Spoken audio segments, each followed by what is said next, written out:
Nuevamente estamos juntos para leer la revelación de nuestro Señor Jesús a través del libro del Apocalipsis y lo haremos tratando de ir más allá de los símbolos.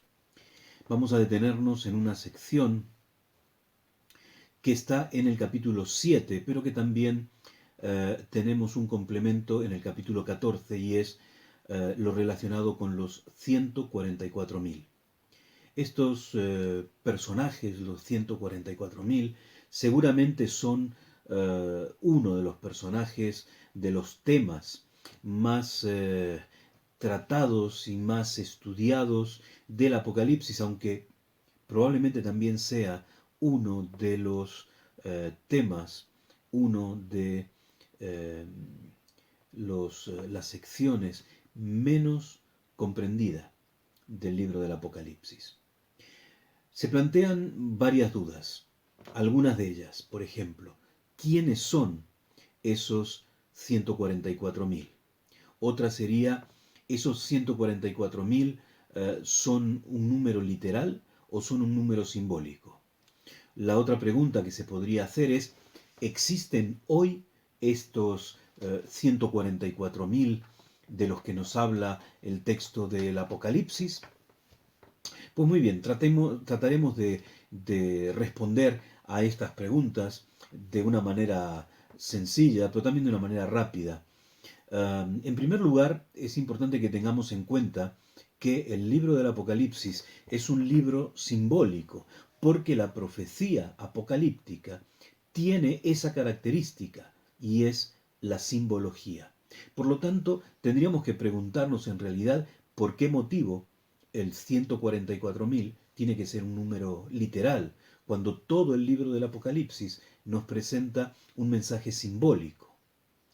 Y otra pregunta que tal vez nos podríamos hacer es si es sano desde un punto de vista teológico mezclar lo que es simbología con lo que es literalidad. ¿Sería realmente positivo para llegar a una conclusión buena y verdadera? Evidentemente estas preguntas se contestan con un no. Bien, el número 144.000 no puede ser un número literal, no debe ser un número literal. Pero sin embargo, hay algunos elementos que son llamativos en la formación de este número, 144.000, porque el mismo texto del capítulo 7 nos dice que son el resultado de sumar 12.000 personas de las 12 tribus de Israel. O sea, si tomamos 12.000 personas de cada tribu, multiplicamos 12.000 por 12 nos da 144.000. A mí hay un detalle que me hace eh, reflexionar seriamente sobre este número y sobre el significado del número. ¿Por qué? Porque nosotros estamos leyendo un texto que originalmente se escribió en griego. Bien, y entonces los escritores bíblicos del Nuevo Testamento están utilizando como vehículo de la revelación de Dios a ellos un idioma que tiene características concretas. Y una de las características que tiene el griego bíblico es que existe en un trasfondo filosófico el concepto de numerología. Bien, y entonces existe un símbolo sobre el número 1000.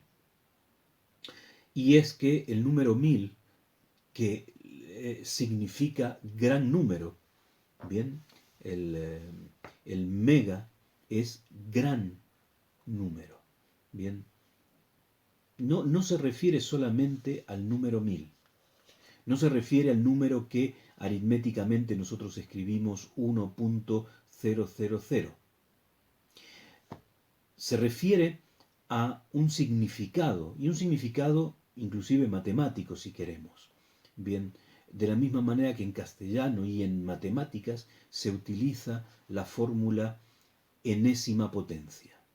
Bien, un número multiplicado por la enésima potencia, enésima que no tiene un reflejo en cifras, en número concreto, sino que es el más grande de los números que se pueda conseguir. Entonces, cualquier número que se eleva a la enésima potencia da como resultado infinito.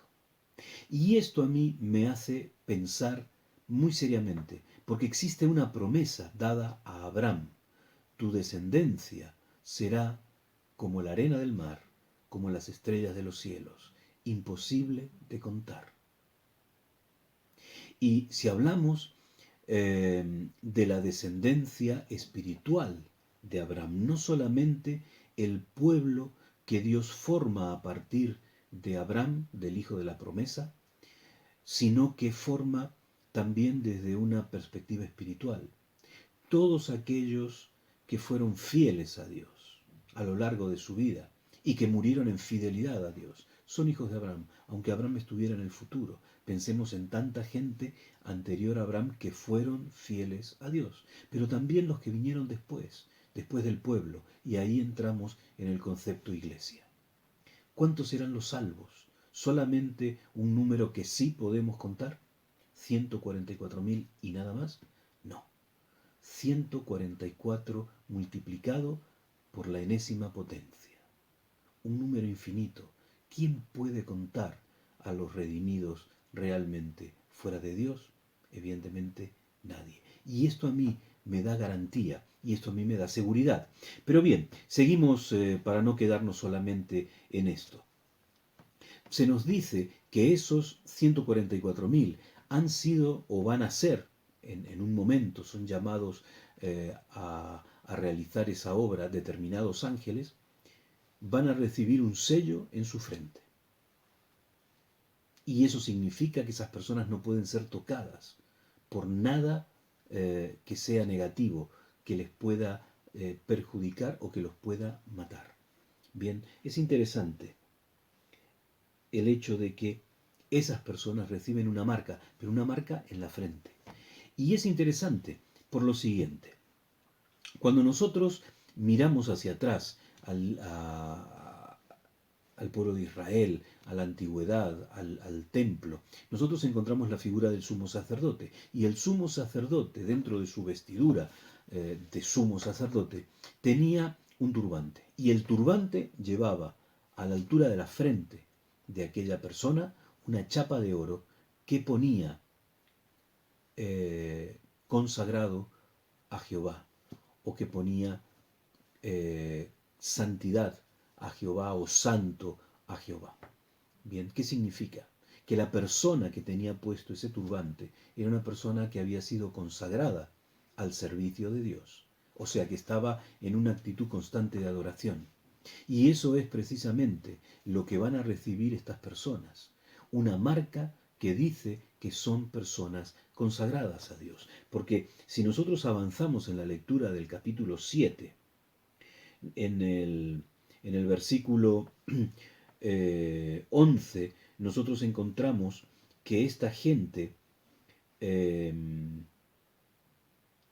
se postran para adorar a Dios. Están adorando a Dios. Y están adorando a Dios y si os fijáis, estas personas tienen palmas en la mano. Lo que implica esto es que están utilizando esa forma de adorar, de engrandecer a la figura del rey que entra para asumir su reinado. Bien, Dios se presenta como el rey del universo, como el rey de su pueblo, evidentemente. Por lo tanto, esta demostración de adoración, estas palmas en la mano de aquellas personas están manifestando su adoración. Bien, están manifestando que son servidores, como dice el versículo 15. Bien, están delante del trono de Dios y lo sirven día y noche en su templo.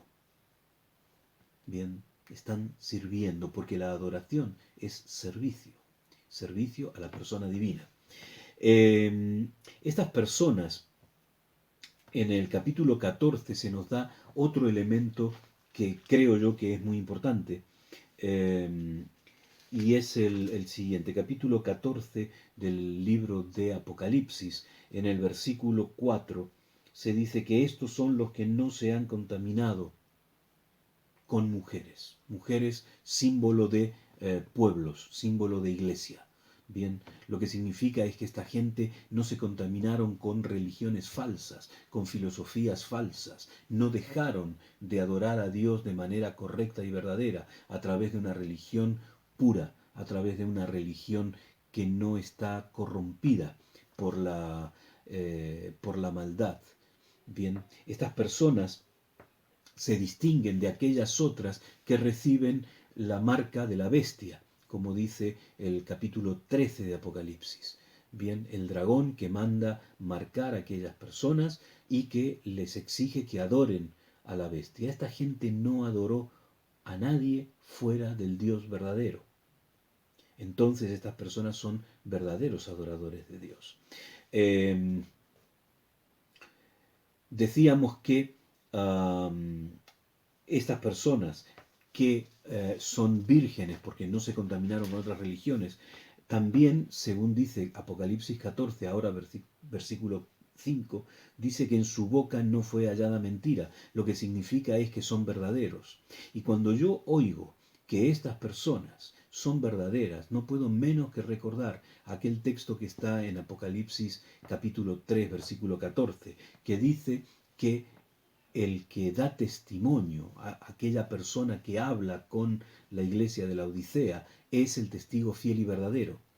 Y esa persona es la persona de nuestro Señor Jesús. Si nosotros somos seguidores de Jesús, nosotros somos, sin ningún lugar a dudas, testigos verdaderos, porque seguimos a Jesús en sus caminos y por lo tanto tenemos que mostrar en nuestra experiencia espiritual las mismas características de aquel Jesús que vivió con nosotros y que nos enseñó a cómo debemos caminar. Bien, entonces, Dios nos llama a nosotros, a ti y a mí nos llama a la santidad, a una santidad de ser apartados para el servicio de Dios, pero también una santidad que implica crecimiento, porque la santidad es el camino que nos va llevando cada vez a una mayor perfección, la santificación. Entonces, santidad y santificación están estrechamente unidas y esto es lo que el Señor quiere de sus hijos. Aquellos que serán verdaderos, aquellos que serán vírgenes, son personas que crecen en santidad, crecen en santificación. Y esa es la marca de distinción del pueblo verdadero de Dios. Ahora bien, esa marca de identidad me compromete éticamente delante de Dios y delante de la humanidad. Nosotros debemos cambiar cosas, nosotros debemos crecer, nosotros debemos mostrar ese crecimiento. El Señor nos ha llamado a santidad y nosotros debemos ser personas comprometidas con el Evangelio, personas comprometidas con ese llamado a la santidad que nos hace Dios.